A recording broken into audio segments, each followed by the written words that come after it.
Test 1 2. Test 1 2. Check.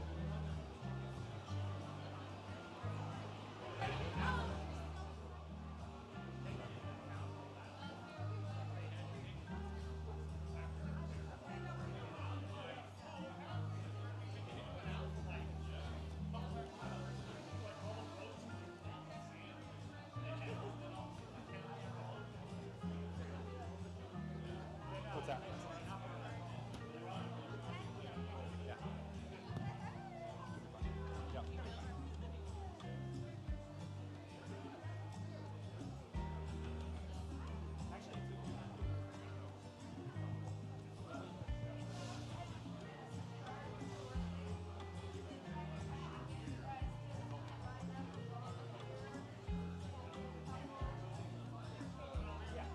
When you're moving the mic, you can actually do this so it doesn't unloose.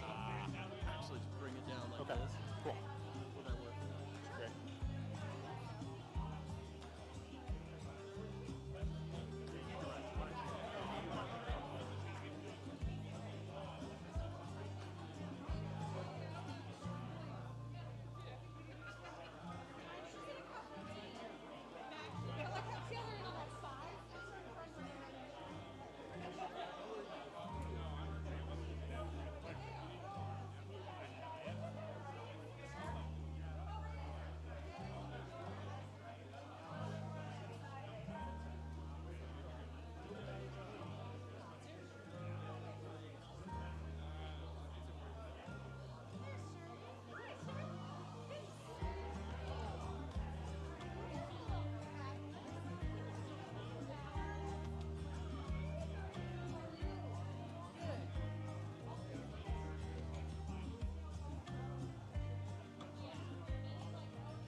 Y'all look great. Thank you for being here.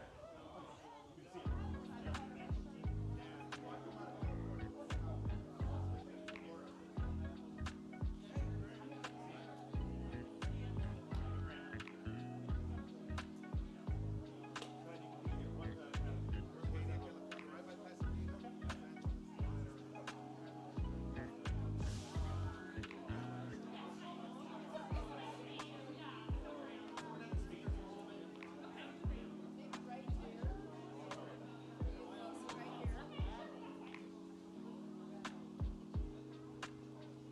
All the speakers back here.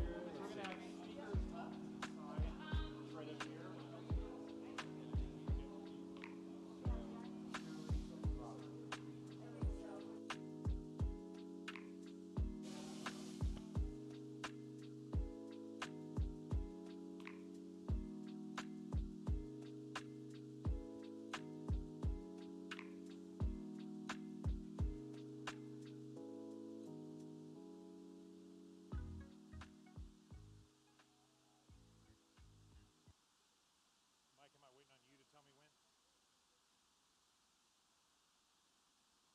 Mike, am I waiting on you to tell me when? Okay.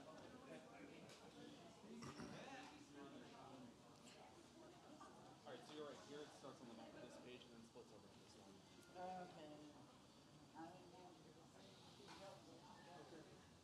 Good. Good afternoon and welcome. My name is Graham Trainer, and I'm proud to serve as president of the Oregon AFL-CIO, the statewide federation of labor unions and a voice for all working people in our state. Thank you for joining us today as we highlight and celebrate the historic investments that have been made in the Oregon economy and in Oregon workers because of the leadership and the effectiveness of the Biden-Harris administration.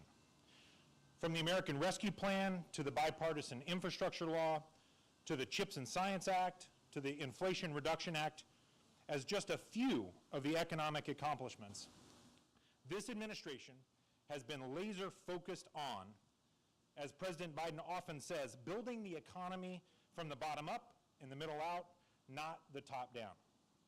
This is born out of a fundamental belief that is evident across the administration, that when the middle class does well, our nation does well too. We also know that President Biden and Vice President Harris see the labor movement as an essential partner to ensuring a future where everyone thrives, not just the wealthy and well-connected. And they see organized labor as an ally in making sure that the historic investments being made from the federal government lands in states, in our communities, in a way that creates good, family-supporting, union jobs with benefits. Now, we're thrilled to be here today with partners from the public sector, Oregon's congressional delegation, and the Oregon labor movement to unpack what some of these investments mean for our communities and our workforce. One example of the Oregon impact that the Biden-Harris administration is having is right here at TriMet's Beaverton Transit Center, and you'll hear more about that from a few of our speakers. We know that these investments are aimed at improving the lives of working people, tackling the climate crisis, and laying the groundwork for a worker-centered transition to a cleaner energy future.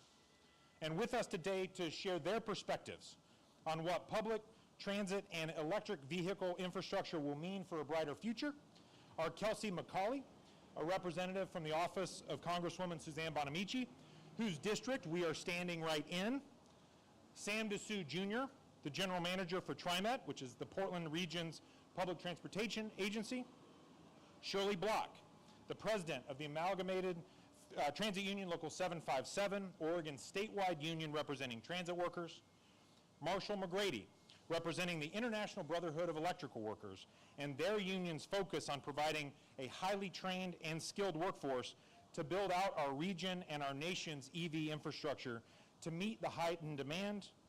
We've got Serena Rower, a registered union nurse, who will share a public health perspective on these investments. And we'll lastly have Robert Camarillo, the Executive Secretary of the Oregon State Building and Construction Trades Council, to highlight the job creation for Oregon coming directly from these historic investments. Now, a few housekeeping items. We will hear from each of the speakers before concluding prepared remarks. If members of the press are interested in asking questions or follow-up of speakers, please see Russell Sanders, who's on the Oregon AFL-CIO team, who will manage requests and arrange for discussions after we conclude today's event. And with that, I'd like to welcome Kelsey McCauley to share a message from the Congresswoman. Welcome, Kelsey. Good afternoon. I have a letter from Congressman Bonamici to read. I regret that I am not able to join you at the Beaverton Transit Center today to celebrate the bipartisan infrastructure law and its tremendous investment in Oregon. I look forward to continuing to work with you all, labor, transit, state and local governments, to deliver the resources and policies in this historic legislation. In the prior administration, we had Infrastructure Week, but it was all talk. And now, with the leadership of the Biden-Harris administration and the Oregon delegation, our state and the rest of the country are at the start of a real infrastructure decade.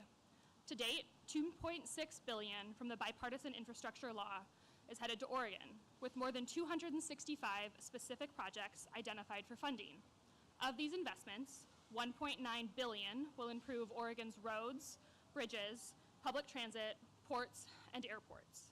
That includes projects right here in Beaverton, like the modernization of this transit station, and in the more rural parts of the state, like the purchase of electric school buses and banks. This funding is the largest investment in the nation's infrastructure in decades, and it's an economic shot in the arm for Oregon's workers, public transit users and operators, and the electric vehicle industry. It provides Oregonians with historic opportunities to secure good-paying, family-sustaining union jobs.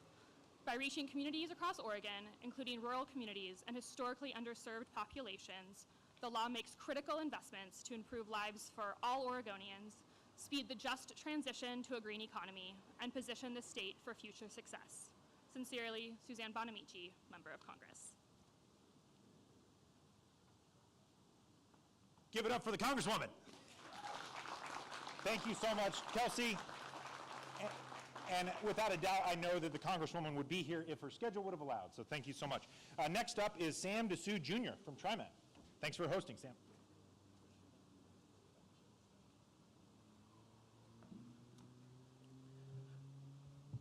Good afternoon. I'm Sam DeSue Jr., TriMet's General Manager, and it's my pleasure to host all of you here at our Beaverton Transit Center. TriMet has been operating buses at this location since 1998. The Transit Center has changed and developed over the years with the addition of MAX service in 1998 and West service in 2009. The Beaverton Transit Center will be evolving once again, setting TriMet up for the future to better serve Washington County and its bustling job centers, and to make way for more electric buses as we drive towards the goal of a zero emissions bus fleet by 2040. It's a challenging goal that we at TriMet cannot reach without the support from our federal and local partners. The Biden-Harris administration has stepped in support of TriMet, our union workers, and the region we serve. We thank President Biden, Vice President Harris, Transportation Secretary Buttigieg, and our Labor Secretary Sue, and the Oregon Congressional Delegation for their leadership coming through the bipartisan infrastructure law.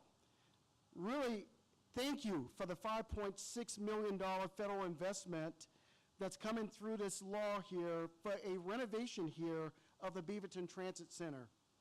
The result of this investment will be a safer pedestrian environment, improved operator facilities, and a more seamless experience for people using our buses. This, as TriMet begins rolling out our service implementations mapped out in our Forward Together plan, our first restructuring of bus service in agency history developed with our community. The improvements will also accommodate 60-foot articulated buses and a charging infrastructure needed for our zero emissions buses of the future.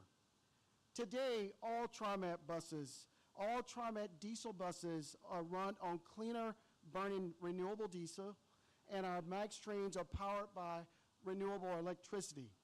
But the investments being made here today by the Biden-Harris administration will help propel TriMet toward a cleaner air future while we continue to get people to jobs and services and help grow our economy. Thank you.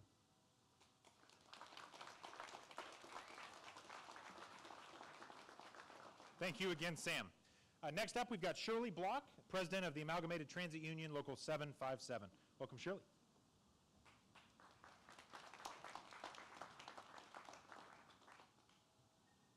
Lord. Thank you. My name is Shirley Block, President of ATU 757.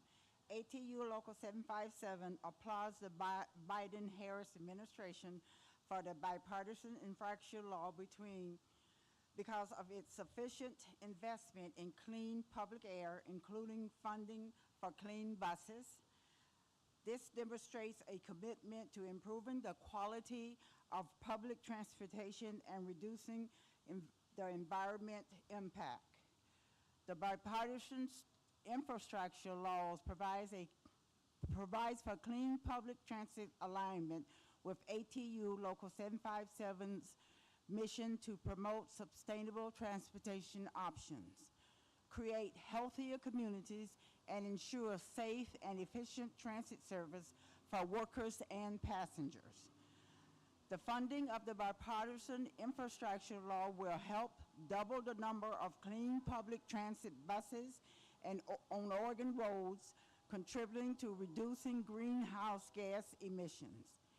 ATU Local 757 operators and mechanics are ready to help do our parts to make public transportation cleaner and healthier in Oregon.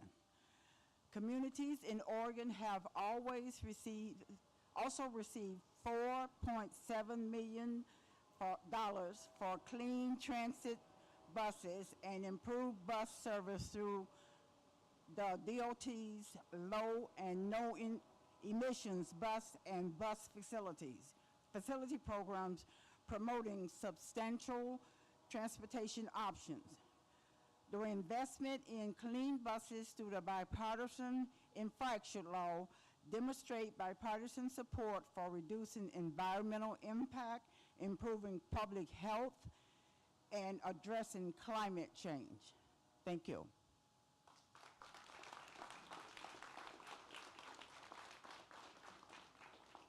Thank you so much, Shirley, for your partnership. Next up is Marshall McGrady with IBEW Local 48. Welcome, Marshall.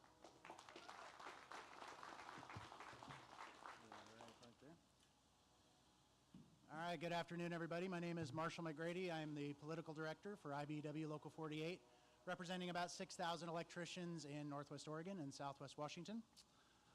Today, IBEW Local 48 would like to recognize the importance of the Bipartisan Infrastructure Law's $7.5 billion investment in building a national network of electrical vehicle chargers. It not only supports the transition to clean transportation, but also creates new job opportunities for our members. These investments are only made possible through the leadership and historic investments of the Biden-Harrison administration. Oregon will see an allocation of roughly $52 million coming from the federal government in formula funding over the next 5 years through the National Electric Vehicle Infrastructure Program. This will enable the expansion of charging infrastructure throughout the state, going north, south, east, west on all our main thoroughfares and highways. This investment aligns with Local 48's commitment to promoting sustainable energy solutions and supporting the growth of the clean energy industry. The establishment of a comprehensive electric vehicle charging infrastructure network across the United States will help alleviate range anxiety for electric vehicle owners and will encourage more individuals to adopt clean transportation options. This will reduce vehicle emissions and improve air quality throughout the state of Oregon. It will also make your buses just a little bit more quiet when you're talking on the microphone.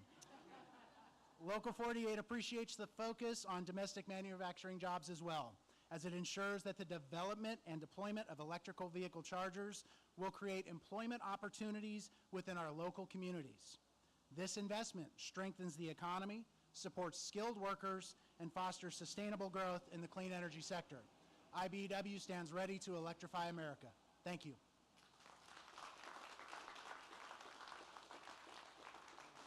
Thank you, Marshall. Next up, we've got Serena Rower, a registered nurse and member of the Oregon Federation of Nurses and Health Professionals. Welcome, Serena.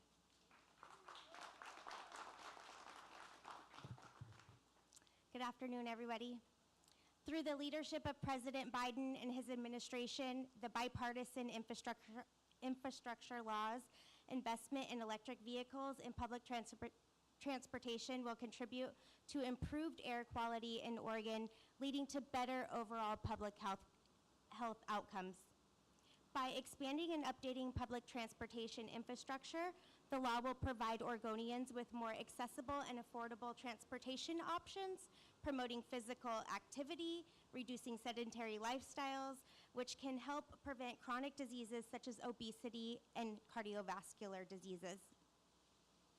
The increased availability of electric vehicles as a result of this law will help reduce greenhouse gas emissions and air pollution, creating a cleaner and healthier environment for Oregon residents, and work towards mitigating the impacts of the climate change on public health.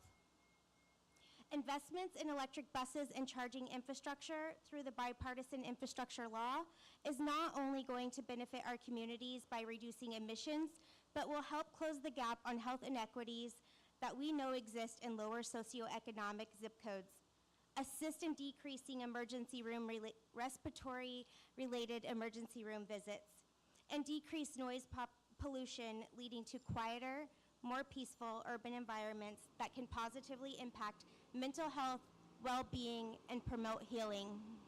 Thank you.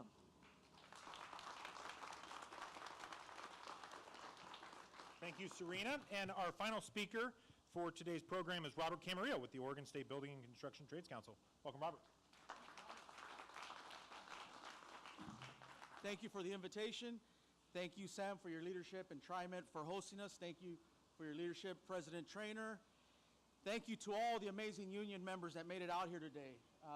These events aren't possible without these folks behind us, right? These are the ones that matter here.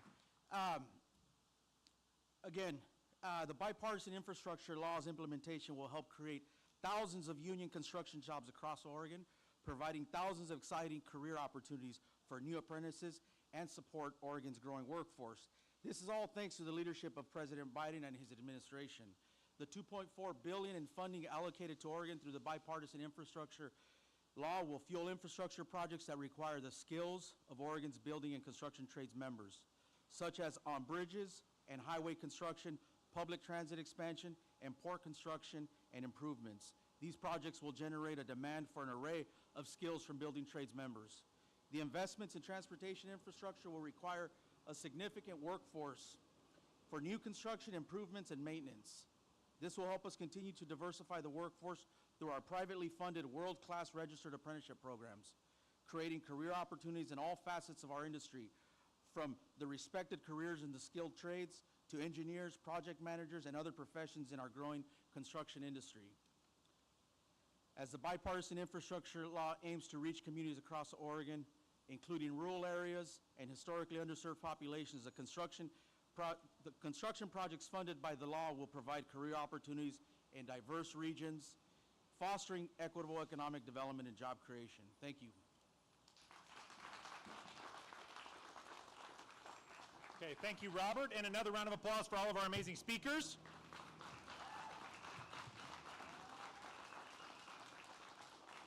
As you can see, the investments in public transit and EV infrastructure have the potential to be transformational for communities and workers across Oregon, and they're just a small piece of the overall picture of the Biden-Harris administration's economic accomplishments and what they will mean for our state.